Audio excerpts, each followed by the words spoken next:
In today's video, I'm going to teach you how to organize information in Google Sheets on desktop.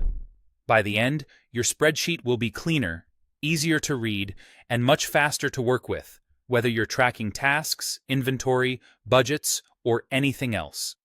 Start by opening Google Sheets in your desktop browser and creating a new spreadsheet or opening an existing one. Working on desktop gives you the full toolbar and makes managing larger datasets more comfortable. If you're starting from scratch, it's helpful to give your sheet a clear name right away so you can find it later. Next, use the very first row for your column headings. Think of these as labels that describe what each column will hold. Keep them short, consistent, and specific. Things like name, date, amount, or status. Clear headings make sorting and filtering much easier. If any text looks cramped, you can resize the columns so each heading is readable and not cut off. Now fill in your data, making sure related information goes in the same columns every time. Keep one kind of information per column and one item per row. Consistency is key.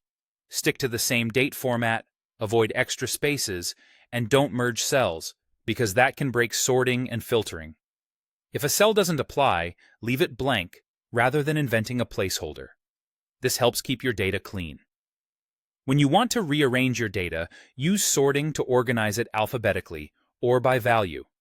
Select the range you want to sort. Then go to the Data menu, choose Sort Range, and if you've set up headers, check the option indicating the range has a header row so those labels stay at the top.